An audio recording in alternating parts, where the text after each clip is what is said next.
میں مبلغ بنوں سنتوں کا، خوب چرچا کروں سنتوں کا۔ الحمدللہ رب العالمین والصلاة والسلام علی خاتم النبیین، اما بعد فاعوذ باللہ من الشیطان الرجیم، بسم اللہ الرحمن الرحیم۔ الصلاة والسلام علیک یا رسول اللہ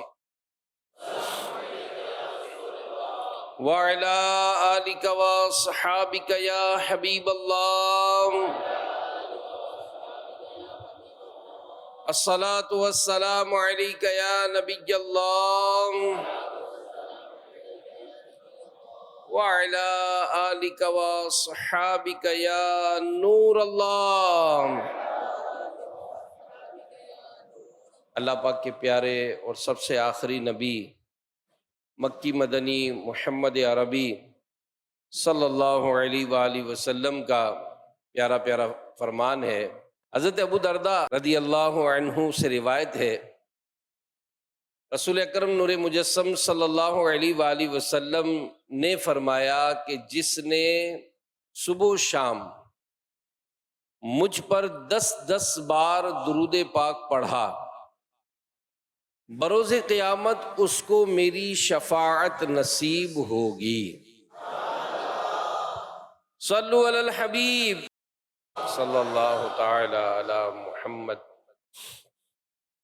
سورہ سجدہ یہ پارہ 21 میں ہے، اس کی آیت نمبر 16 اور 17، 16 اور 17۔ اللہ پاک جل شانہ ارشاد فرماتا ہے، بسم اللہ الرحمن الرحیم، تتجافى جنوبهم عن المضاجع يدعون ربهم خوفا وطمعا ومما رزقناهم ينفقون فلا تعلم نفس ما أخفي لهم من قرة أعين جزاء بما كانوا يعملون۔ ان کی کروٹیں جدا ہوتی ہیں خواب گاہوں سے اور اپنے رب کو پکارتے ہیں، ڈرتے اور امید کرتے اور ہمارے دیے ہوئے میں سے کچھ خیرات کرتے ہوئے۔ تو کسی جی کو نہیں معلوم جو آنکھ کی ٹھنڈک ان کے لیے چھپا رکھی ہے، صلہ ان کے کاموں کا۔ تو یہ سورہ سجدہ کی آیت نمبر 16-17 کی 2 آیات ہم نے سننے کی سعادت حاصل کی۔ سورہ سجدہ یہ قرآن کریم کی مکی صورتوں میں سے ایک مختصر صورت ہے، یعنی مکہ پاک میں نازل ہوئی ہے۔ اور یہ ساتھ ساتھ بتاتا چلوں کہ الحمدللہ جو دعوت اسلامی کے مکتبۃ المدینہ نے جو تفسیر شائع کی ہے، تفسیر صراط الجنان، تو اس میں سورت شروع ہونے سے پہلے اس سورت کی تھوڑی تفصیل بھی بڑی پیاری بیان کی گئی ہے اس میں۔ تو یہ سورت 3 رکوع اور 30 آیات پر مشتمل ہے۔ ہمارے پیارے نبی مکی مدنی محمد عربی صلی اللہ علیہ وآلہ وسلم روزانہ رات کو سونے سے پہلے سورہ سجدہ اور سورہ ملک شریف کی تلاوت فرمایا کرتے تھے۔ اب دیکھیں یہ جو باتیں ہم سنتے ہیں، اللہ کرے کہ یہ تھوڑی یہ بھی عادت بنے کہ چلے اگر روزانہ نہ سے ہی کم سے کم آج ہی ذہن بن جائے کہ یار سورہ ملک شریف پڑھتے ہی ہیں، الحمدللہ دعوت اسلامی یہ دینی ماحول میں ہے تو سورہ سجدہ بھی پڑھ لیں گے۔ حضرت خالد بن معدان رضی اللہ عنہ فرماتے ہیں کہ نجات دلانے والی سورت کو پڑھا کرو، اور وہ سورت سورہ سجدہ ہے۔ پھر فرمایا کہ مجھے یہ حدیث پہنچی ہے کہ ایک شخص اسی سورت کی تلاوت کیا کرتا تھا جب اس کا انتقال ہوا تو اس مبارک سورت نے اس کی سفارش کی اور بارگاہ الہی میں عرض کیا کہ یا اللہ اس کی مغفرت فرما دے کہ یہ کثرت سے میری تلاوت کیا کرتا تھا۔ اللہ پاک نے اس بندے کے حق میں سورہ سجدہ کی شفاعت قبول فرمائی اور اس کے گناہوں کو نیکیوں میں بدل دیا اور اس کے درجات کو بلند فرمایا۔ قرآن شفاعت کرے گا، تو یہ قرآن سے محبت۔ ایک بزرگ رحمت اللہ تعالی علیہ کے بارے میں آتا ہے کہ یہ قبرستان گئے تو وہاں اچانک ایک قبر میں زوردار دھماکے کی آواز آئی اور ایک کالا کتا یا کالا جانور جو ہے وہ اس قبر سے نکل کر بھاگا۔ ان بزرگ نے آواز لگائی کہ اے بدبلا تو کون ہے؟ وہ جانور کہنے لگا کہ میں اس قبر والے کا برا عمل ہوں۔ تو کہا ابھی جو آواز آئی چوٹ تجھے لگی ہے مردے کو لگی؟ کہا مجھے لگی، میں اس کو سزا دینے کے لیے اس کی قبر میں آیا، لیکن یہ شخص اپنی زندگی میں سورہ یاسین شریف پڑھا کرتا تھا، تو یاسین شریف کا پڑھنا کام آیا اور اس نے مجھے مار کر بھگا دیا۔ ایک بزرگ فرماتے ہیں کہ میں قبرستان گیا، وہاں آنکھ لگ گئی تو مردوں کو دیکھا کوئی چیز آپس میں تقسیم کر رہے ہیں، تو میں نے حیران ہو کر پوچھا کہ کیا قیامت آ گئی؟ کہا کہ نہیں، ہمارے ایک بھائی نے سورہ اخلاص پڑھ کر ہمیں اس کا ثواب پہنچایا ہے، ہم اس ثواب کو آپس میں 1 سال سے تقسیم کر رہے ہیں۔ تو کسی کی ماں چلی گئی، کسی کے والد صاحب چلے گئے، کسی کے بھائی چلے گئے، کسی کے رشتہ دار چلے گئے، کسی کے دادا چلے گئے، کسی کے نانا چلے گئے۔ تو دنیا میں جب زندہ تھے تو ماں کو عید کا تحفہ کپڑے کا جوڑا دیتے تھے، ابا جان کے لیے کوئی گھڑی تحفے میں لے آئے، اب قبر میں کیا دیں گے؟ قبر میں یہی قرآن پڑھ کر بھیجیں، قرآن کی سورتیں پڑھ کر بھیجیں، ختم قرآن کر کے بھیجے، انشاءاللہ ہمارے مردوں کی قبر میں بھی نور ہی نور ہوگا انشاءاللہ۔ تو یہ سورت بہت بابرکت ہے، اور اسی کی 2 آیات ہم نے سننے کی سعادت حاصل کی۔ ان 2 آیات میں کامل ایمان والوں کی 2 پاکیزہ عادات ان کو بیان کیا گیا، اور یہ بتایا گیا کہ جس خوش نصیب کو یہ پاکیزہ عادات اور کیفیات نصیب ہیں ان کے لیے آخرت میں انعام بھی ہے۔ یعنی کوئی بھی کام انسان کرتا ہے تو رزلٹ چاہیے نا، پڑھائی کرتا ہے، کیوں پڑھائی کر رہا ہے؟ کہ بھائی مجھے ذرا اچھی جاب مل جائے گی۔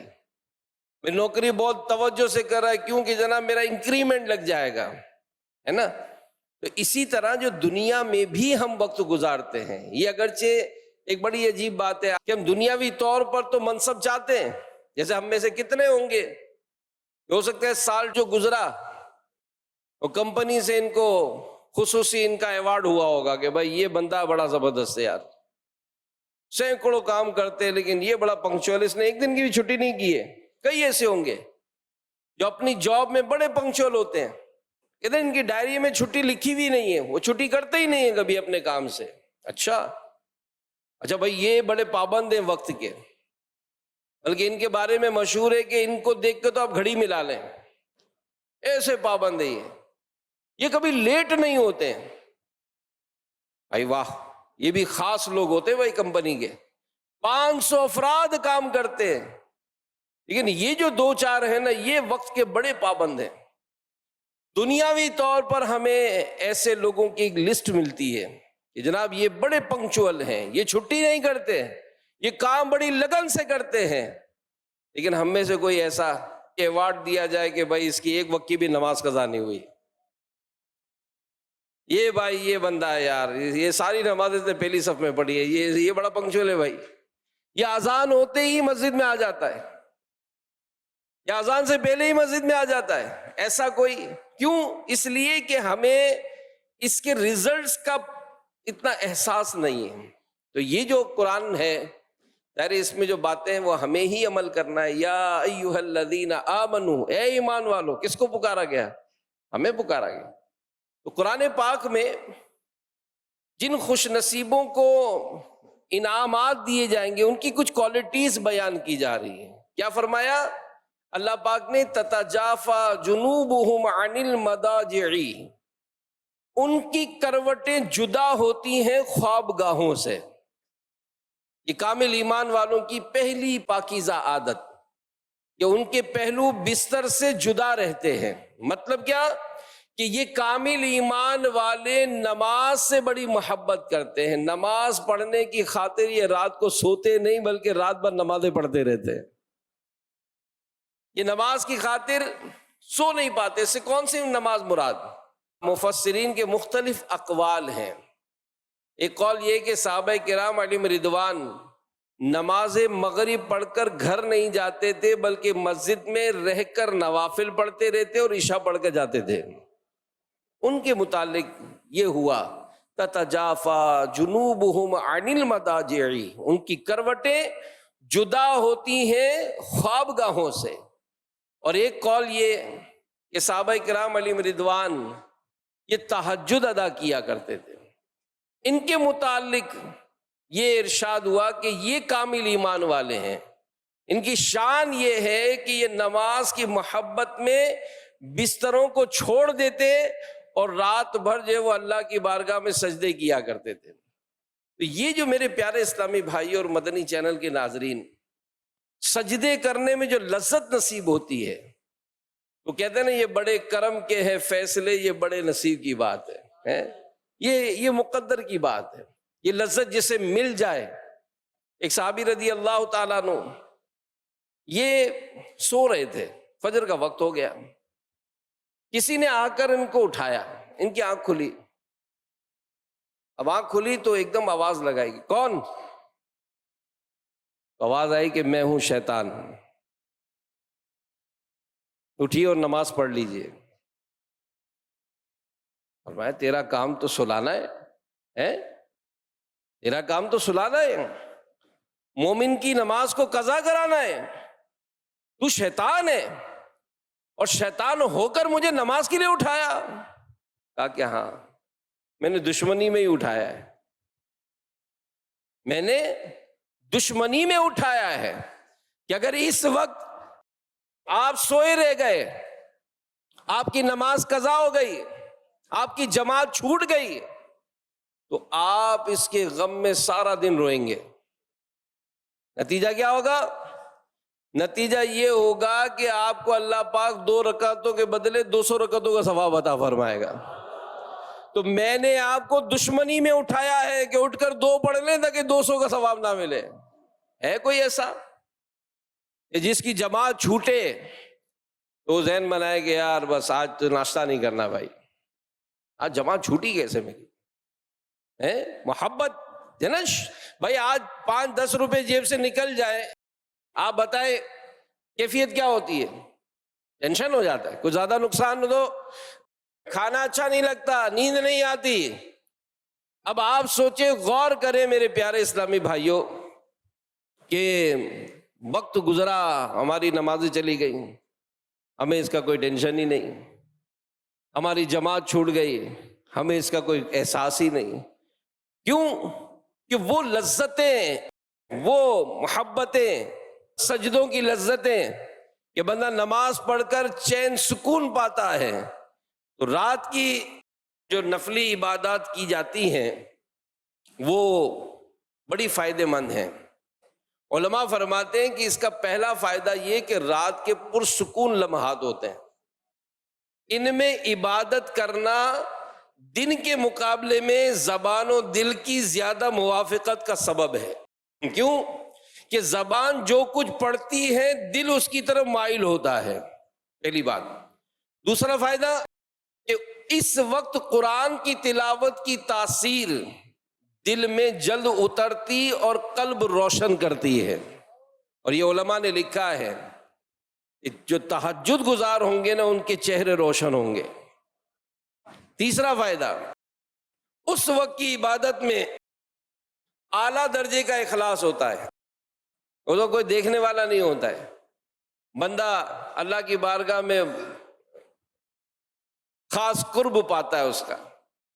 پھر چوتھا فائدہ، رات کی عبادت میں جو لذت و حلاوت ہے وہ کسی دوسرے عمل میں نہیں، کیونکہ بندہ رب العالمین کی بارگاہ میں تنہا حاضر ہو کر مناجات کا شرف حاصل کرتا ہے۔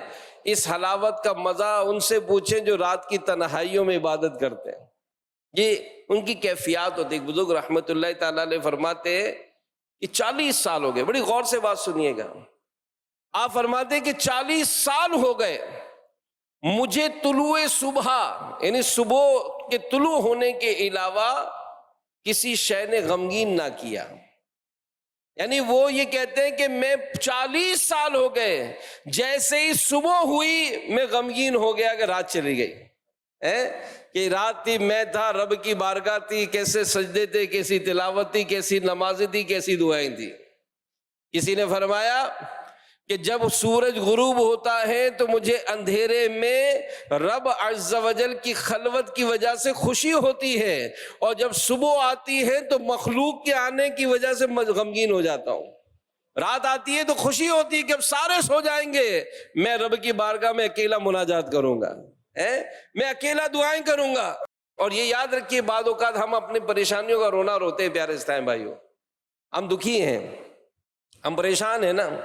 ایک شخص کے بارے میں پڑھا تھا کہ بڑا بے چین تھا، رات کو سوتے ہوئے کروٹیں بدل رہا ہے، اس کو نیند نہیں آ رہی تھی، کافی ٹرائی کی، سو نہیں سکا۔ آخر اٹھا، کپڑے چینج کیے، گاڑی کی چابی لی، گاڑی اسٹارٹ کی اور لانگ ڈرائیو پر نکل گیا۔ اب شہر میں گھوم رہا ہے، شہر کے کنارے پر اس کو ایک مسجد نظر آئی۔ اب دل میں خیال ہے کہ چلو یار کچھ نفل وغیرہ پڑھ لیتے ہیں، شاید کوئی سکون مل جائے، سو جائیں گے۔ پھر اس نے وضو وغیرہ کیا اور مسجد میں داخل ہوا۔ جیسے ہی مسجد کے ہال میں آیا تو دیکھ کر بڑا حیران رہ گیا کہ ایک شخص محراب کے پاس بیٹھ کر رو رو کر دعا کر رہا تھا۔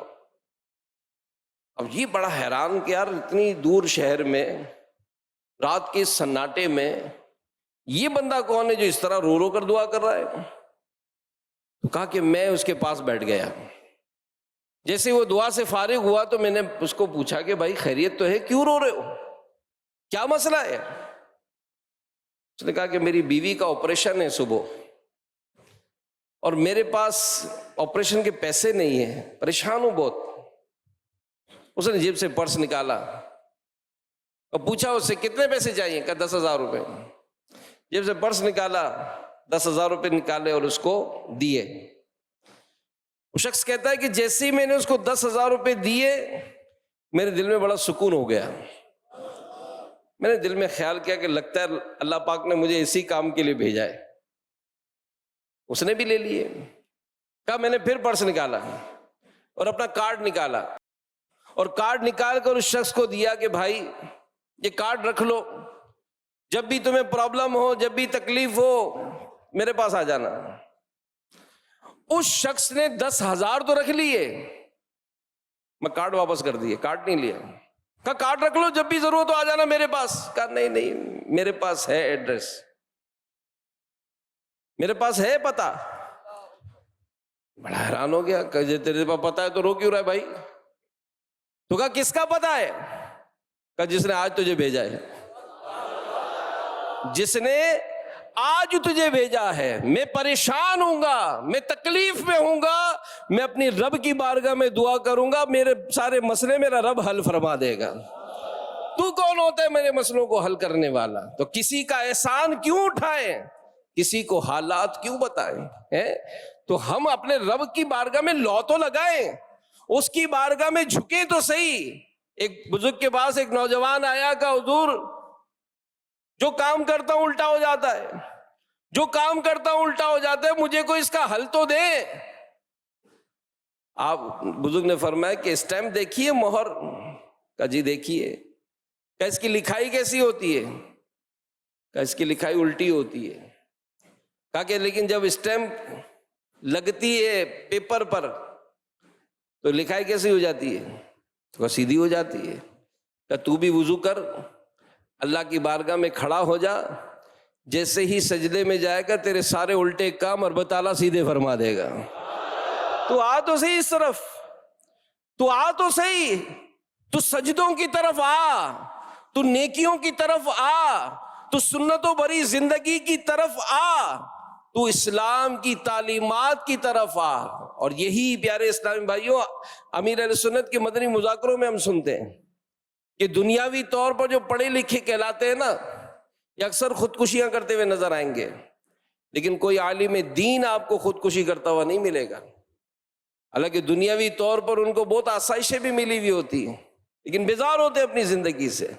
مگر جو دین کا عالم ہوگا، جس کے پاس علم دین ہوگا، وہ مشکلوں پر گھبرائے گا نہیں، وہ تکلیفوں پر گھبرائے گا نہیں، وہ صبر کر کے اور اپنے درجات کو بلند کرائے گا۔ اس کا ذہن بن جائے گا کہ یہ جو پرابلم ہے، یہ جو آزمائش ہے، یہ وقتی طور پر ہے، انشاءاللہ یہ وقت گزر جائے گا، یہ وقت گزر جائے گا اور مجھے آسانیاں نصیب ہو جائیں گی۔ تو بہرحال میرے پیارے پیارے اسلامی بھائیوں، یہ اللہ والے یہ راتوں کو عبادت کیا کرتے تھے، ان کی کروٹیں ان کی خواب گاہوں سے جدا ہوتی تھیں۔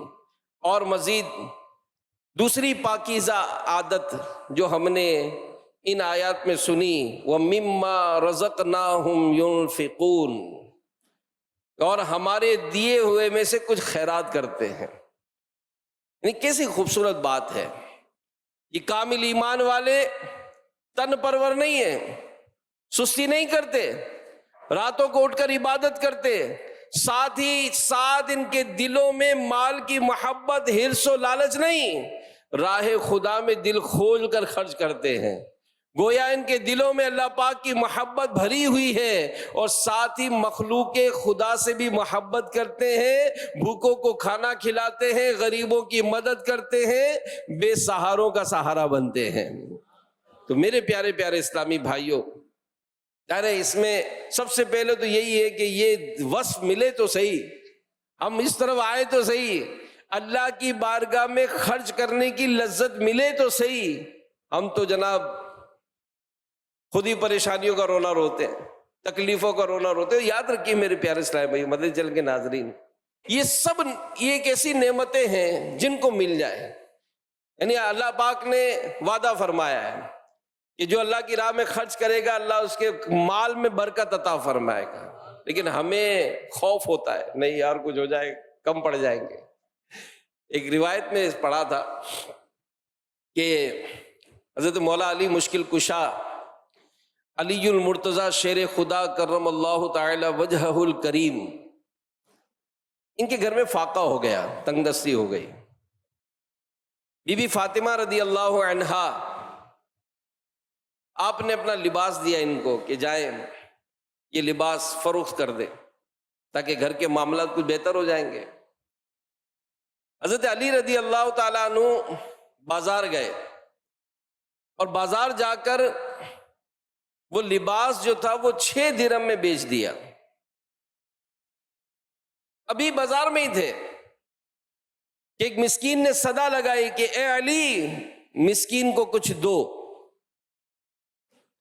اب یہ وہ گھرانہ لا نہیں تو ہے ہی نہیں، یہاں پر گھر میں پرابلم ہے، اس پرابلم کے حل کے لیے گھر والوں کا لباس بیچا ہے، 6 درہم ملے، گھر کا مسئلہ حل کرنا ہے۔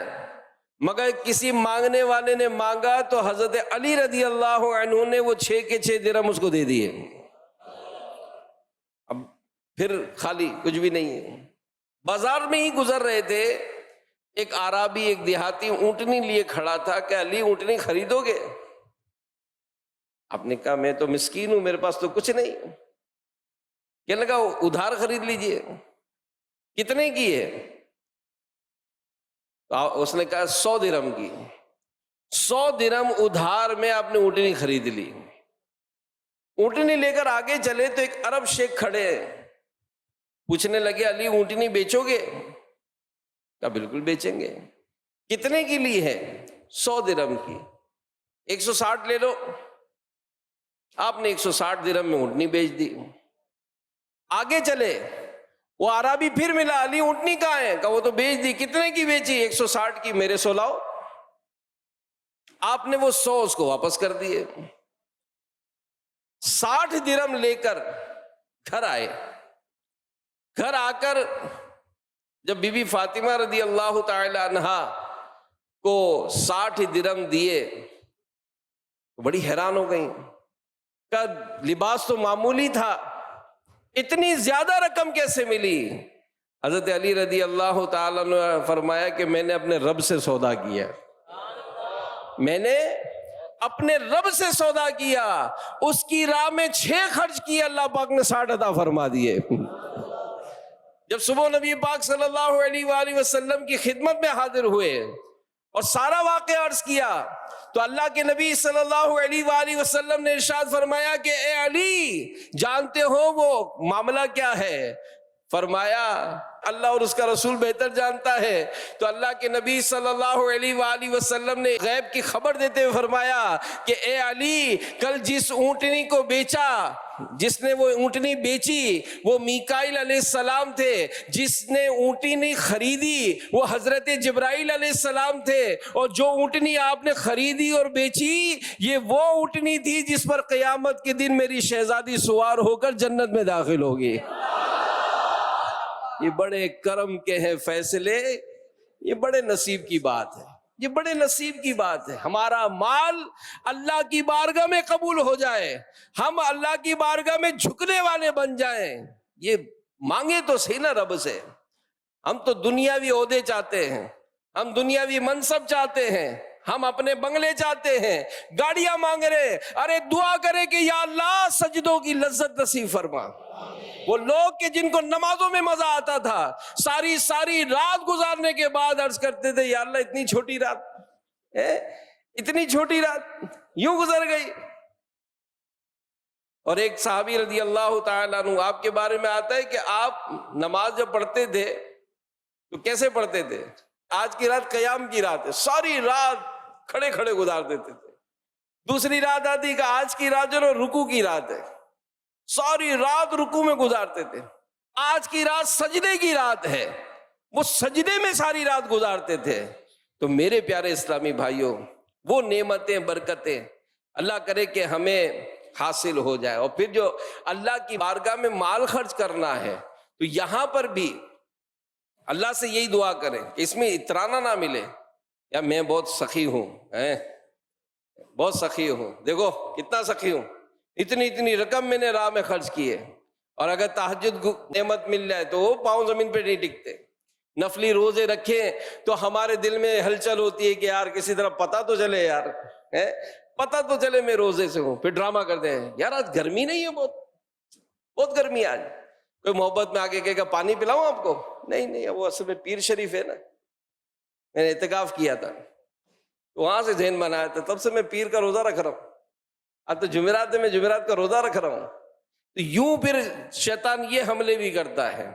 تو بہرحال میرے پیارے پیارے اسلامی بھائیوں، جو یہ اللہ والے جن کی فضائل ہم سن رہے ہیں، ان کے بارے میں فرمایا کہ یہ سخاوت کرتے تھے، عبادت کرتے تھے۔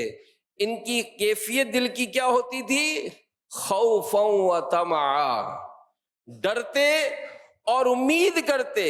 یعنی یہ اللہ والوں کی شان ہے، یہ کامل ایمان والوں کی شان ہے کہ ان کے دل خوف خدا اور امید رحمت سے بھرے ہوتے تھے کہ اللہ پاک قہار ہے۔ یہ سوچ کر ان کے دل کانپ جاتے، پھر سوچ کر کہ وہ رحمان ہے، ڈھارس بن جاتی تھی۔ یہ لرزتے تھے کہ کہاں یہ گندا وجود اور کہاں رب کائنات کی بلند بارگاہ، میں اس بارگاہ میں حاضری دوں تو کیسے دوں؟ پھر ساتھ ہی امید بنتی تھی کہ اس در سے پھر کر جائیں گے تو جائیں گے کہاں؟ کس کے در پر میں جاؤں گا مولا گر تو ناراض ہو گیا یا رب؟ تو یہ کس کے در پہ جاؤں گا مولا؟ بد ہوں تیرا ہی ہوں، گناہگار ہوں تیرا ہی ہوں، تیرے محبوب کا امتی ہوں، تیرا ماننے والا ہوں۔ اے مولا تو ہی معاف کرنے والا ہے۔